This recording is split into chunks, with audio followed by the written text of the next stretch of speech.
Hey, and welcome back to Tac-Com. Today we'll be covering my most played class, the Engineer. The Engineer spawns with a Nasher, an Enforcer, and the Repair tool, so they're pretty much useless when it comes to initial damage output. Most Horde runs will rely heavily on fortifications though, so for this reason, the Engineer is right up there with the Scout as one of the most important classes to have. The Scout brings in the money, and the Engineer spends the money, though I like to see it as more of an investment rather than just spending the hard-earned energy. So let's briefly review the skill cards and hop into some discussion of the tips and tricks for best managing your fort. As mentioned in the Engineer skill card video breakdown, the Engineer has a wide variety of card options. It really comes down to what type of base you wish to construct. There's a few no-brainer cards, like Repair Boost, but when it comes to most others, you need to pick the cost and health cards that best suit your needs. Arguably, the most effective way to complete a match is by upgrading the Fabricator to level 4 as quickly as possible. The team can then spread out with sentries and turrets, or salvos if that's more your thing. The process of recycling made this extremely quick, but TC was also quick to nerf that after our last batch of Horde Guides threw it off. No worry though, recycling is still a thing and it is still worth doing, just not as much so as before. As recycling is a core skill in managing energy fortification, let's take some time to break it down. I've got a 50% discount on decoys, so a level 1 decoy will cost me 1500 energy. When it's destroyed, it will drop 25% of what you spent on it. This is different than at launch when it dropped a percentage, I think 20% of the full price, not just what you spent on it. But now, in my case, it drops 375 energy. When a scout picks this up, it turns into 750 energy. Now if they have a maxed out deposit bonus, when they deposit that, it turns into 1200 energy.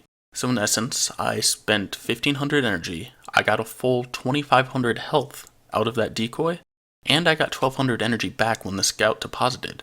That means I ranked up my Fabricator by 1500, and really only spent 300 overall. It's funny, TC nerfed recycling in Rise of the Horde, but because of all the upgraded skill cards, I think it's actually more effective now than it used to be.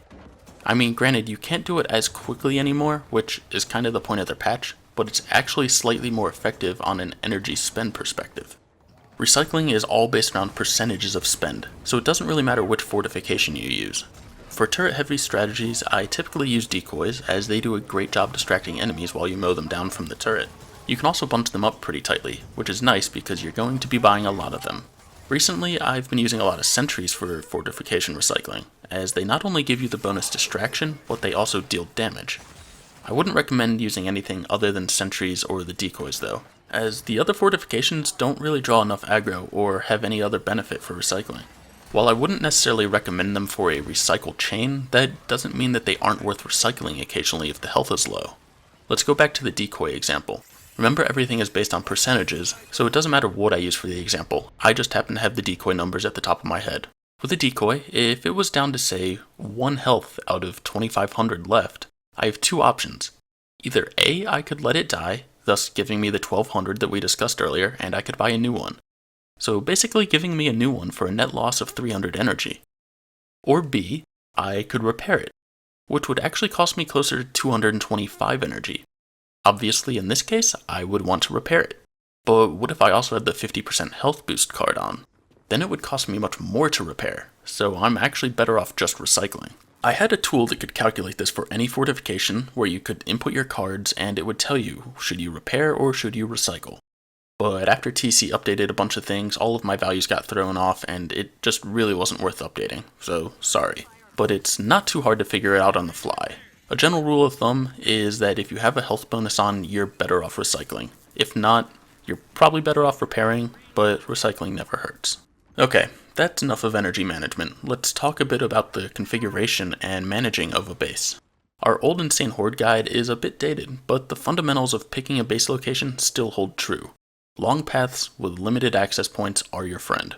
Most teams will let the engineer place the fabricator, and there's a few things to consider when doing so. First, don't forget that you can use it as cover. Some areas on the map don't have much natural cover, but adding a fabricator will be more than enough to give the necessary protection. Second, you don't need it to be in the back of spawn. Many people place it way behind them to stop enemies from spawning behind them. Sure, that works, but the spawn block radius on most maps is quite large. You can pretty comfortably move it out to a more functional location and still block the people coming in behind you. The third main tip for placement is to ensure that it's easily accessible by the scout and the engineer. Nothing is more annoying than not being able to get to the fab each round when you're trying to deposit or purchase something. The fourth and final tip for placement is to ensure that it's in a somewhat safe space if you plan on doing special strikes.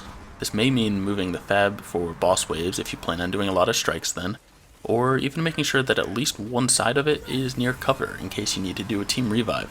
When navigating the fabricator menu, you are quite exposed, so just keep that in mind and try to keep people safe. When placing the standard fortifications, most things come down to angles. Sentries are pretty easy, as the angles are shown on the map.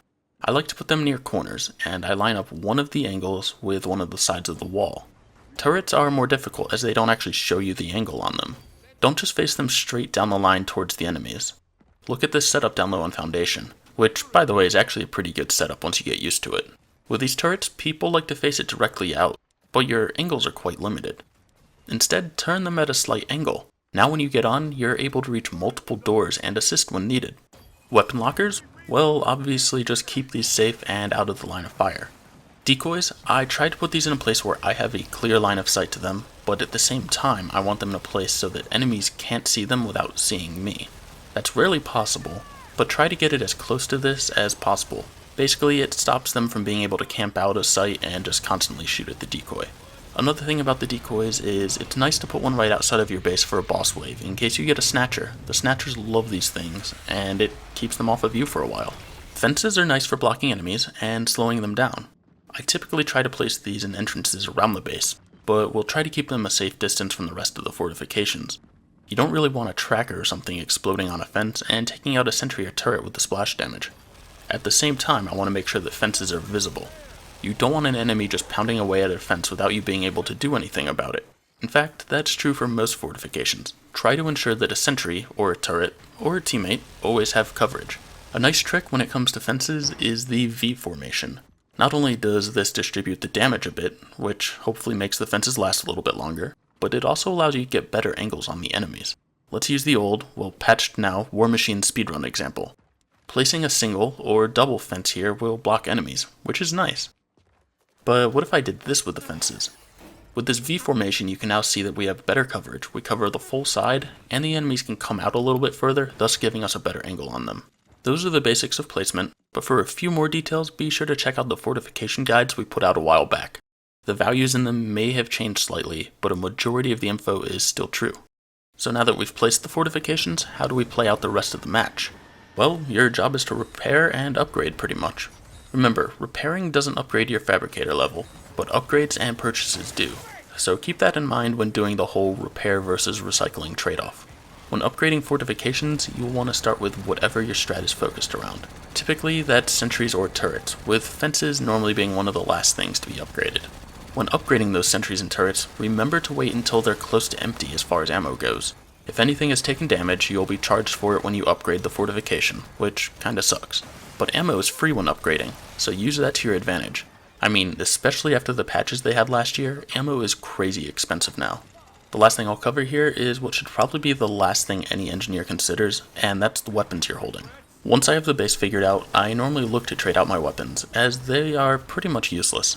Typically I'll grab a lancer, or something else to put out a steady stream of damage. Then I'll look to grab a boom, torque, or drop shot. That is, once the heavy already has theirs. I don't really use it much, but it's always nice to have in your back pocket for those oh crap moments or for a boss wave.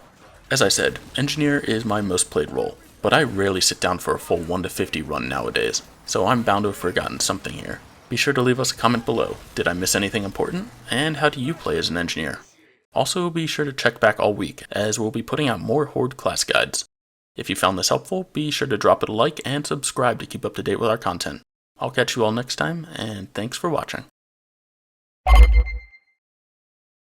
Hey everyone, being this is our last planned set of Gears War 4 Horde guides, I wanted to do what I can to ensure that these are accurate. For that reason, I'll be pinning a comment to each of the videos with 3 things. 1, a link to a Reddit thread discussing Horde. 2, a link to a forum thread discussing Horde. And 3, a list of updates based on feedback. So please, if you disagree with something or if you want to discuss anything further, please reach out to me in any of the 3 places above or on Twitter. We're normally pretty good about responding, and I'll do what I can to keep these pinned comments updated.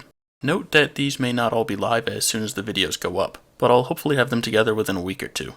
Thanks again to everyone who's watched these videos, and I look forward to experiencing Gears 5 with you all next year.